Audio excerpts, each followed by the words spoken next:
புரட்டாசி மாதத்திற்குன்னே ஒரு பழமொழிங்கிறது உண்டு.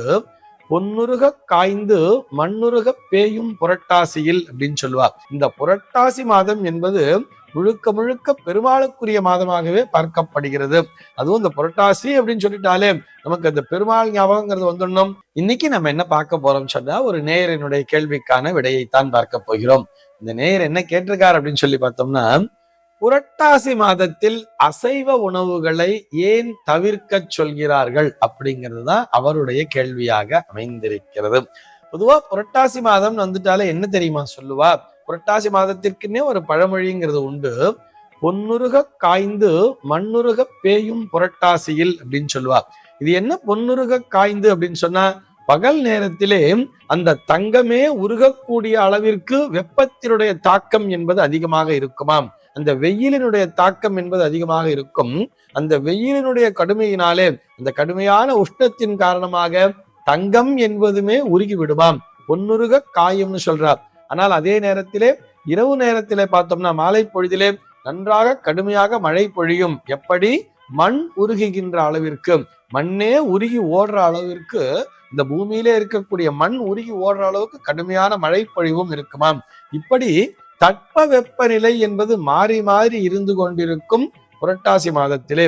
அதுவும் ஒரே நாள்ல பார்த்தோம்னா பகல்ல கடுமையான உஷ்ணம், இரவிலே கடுமையான மழை பொழிவு என்று இருக்கும் பொழுது அந்த தட்ப வெப்பநிலைக்கு ஏற்றவாறுதான் நம்முடைய உணவு பழக்கமும் இருக்க வேண்டும் சொல்றார். அதனால இந்த மாதத்திலே அசைவ உணவினை சாப்பிடும் பொழுது உஷ்ணத்தினுடைய மிகுதியால் உடலிலே உபாதை என்பது ஏற்படும் என்பது ஒரு சாராரினுடைய கருத்தாக இருக்கிறது. ஆனால் நம்ம ஆன்மீக ரீதியாக பார்க்கும் பொழுது இந்த புரட்டாசி மாதம் என்பது முழுக்க முழுக்க பெருமாளுக்குரிய மாதமாகவே பார்க்கப்படுகிறது. அதுவும் இந்த புரட்டாசி அப்படின்னு சொல்லிட்டாலே நமக்கு அந்த பெருமாள் ஞாபகங்கிறது வந்துடணும். புரட்டாசி மாசம் சனிக்கிழமைனாலே நிச்சயமாக எல்லார் வீட்லயுமே பார்த்தோம்னா மாவிளக்கு மாவு தெளிவு போடுறது அப்படிங்கிற மாதிரி சொல்லுவா.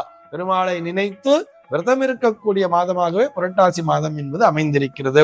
இதை ஜோதிடவியல் ரீதியாக பார்க்கணும்னு சொன்னா, இந்த புரட்டாசி மாதத்தினை கன்னியா மாதம் என்ற பெயரிலே அழைப்பார்கள். இந்த கன்னியா மாதம் சொன்னா, சூரியனானவர் கன்னி ராசியிலே சஞ்சரிக்கக்கூடிய மாதமாக புரட்டாசி மாதம் என்பது அமைந்திருக்கிறது. இந்த கன்னி ராசி என்பது புதனுக்கு உரிய ராசியாக பார்க்கப்படுகிறது. அதுவும் புதனானவர் உச்சபலத்தோடு சஞ்சரிக்கக்கூடிய ஒரு இடம்தான் கன்னி என்பது. அந்த கன்னியிலே சூரியன் அமரும் பொழுது இந்த சூரியனையே எப்படி பார்க்கிறான்னு சொன்னா, சூரிய நாராயண சுவாமியாக பார்க்கிறார்கள். ஏன்னு சொன்னா, அந்த புதனுக்குரிய அதிதேவத்தை யாருன்னு சொல்லி பார்த்தோம்னா மகாவிஷ்ணு அப்படின்னு சொல்லுவா. இதம் விஷ்ணு விசக்கிரமே திரேதா நிததே பதம் சமூடவஸ்யபாகம் சுரே என்று வேத மந்திரமானது சொல்லும். அந்த புதனுக்குரிய அதிதேவத்தையாக மகாவிஷ்ணுவையும், அதே மாதிரி புதனுக்குரிய பிரத்யதி தேவதையாக நாராயணன் என்கின்ற இந்த விஷ்ணுவுடைய மற்றொரு சுரூபத்தையும் தான் வைத்திருப்பார்கள். புதன்னு சொல்லிட்டாலே அது மகாவிஷ்ணுதான் அப்படிங்கிற மாதிரி தீர்மானமா சொல்லிடுவா. புதனுக்குரிய தாவரம் தான் துளசி. நம்ம எல்லாருக்குமே தெரியுமே, பெருமாள் கோவில்ல துளசிதானே பிரசாதமா கொடுப்பா. ஆக அதே மாதிரி புதனுடைய நிறமே பச்சைதான். பெருமாளை எப்படி சொல்வார் ஆழ்வார்? பச்சைமா மலை போல் மேனி அவ்வளவாய் கமலச்செங்கண்ணே அப்படின்னே பாடுவார் தெரியுமா. ஆக புதனையும் மகாவிஷ்ணுவையும் வேறுபடுத்தி பார்க்க வேண்டியதில்லை.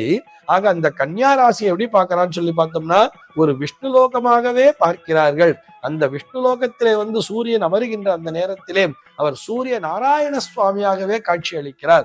சூரியனுக்கு சூரிய நாராயணன் என்ற பெயர் வந்ததே இந்த காரணத்தினால்தான். அதனால்தான் புரட்டாசி மாசத்துல என்ன சொல்றான்னு சொன்னா, எப்பொழுதுமே விரதம் இருக்க வேண்டும். அதாவது விரதம்னு சொன்னா அசைவ உணவுகளை தவிர்க்க வேண்டும் சொன்னார்.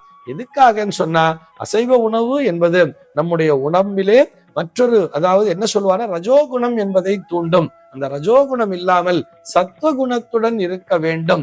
ஏனென்றால் மனக்கட்டுப்பாடு என்பது இருக்க வேண்டும். விரதம்னு சொன்னாலே மனக்கட்டுப்பாடு தானே.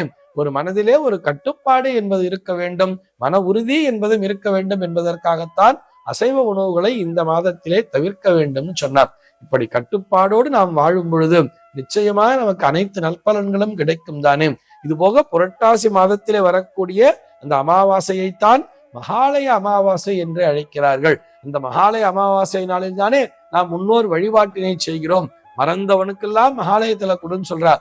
யார் யாரெல்லாம் நம் நினைவிலிருந்து மறந்து போய்விட்டோமோ அந்த இறந்து போன முன்னோர்களை, நாம் மறந்து போன முன்னோர்களையும் நினைவிலே கொண்டு எல்லோருக்கும் வழிபாடு செய்யக்கூடிய நாளாக அந்த மகாலய அமாவாசை நாள் என்பதும் அமைந்திருக்கிறது.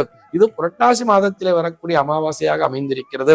முன்னோர் வழிபாட்டிற்கும் உகந்த மாதமாகவே இந்த புரட்டாசி மாதம் பார்க்கப்படுகிறது. இந்த மகாலய அமாவாசையை தொடர்ந்து வரக்கூடிய அடுத்த 10 நாட்களுமே பார்த்தோம்னா நவராத்திரி நாட்கள் சொல்லுவா, விஜயதசமியும் சேர்த்து இதை பார்த்தோம்னா இது அம்பிகைக்குரிய வழிபாட்டிற்குரிய நாட்களாக இருக்கிறது. இப்படி அம்பாளுக்கும் விசேஷம், தேவதைகளுக்கும் விசேஷம். நவராத்திரின்னு சொன்னா அங்க அம்பிகை மாத்திரமில்ல, ஒரு கொலு வைக்கும் பொழுது எல்லா தெய்வ மூர்த்தங்களையுமே எல்லா தெய்வத்தினுடைய பொம்மைகளையுமே வைத்து வழிபடுவார்கள் தெரியுமா.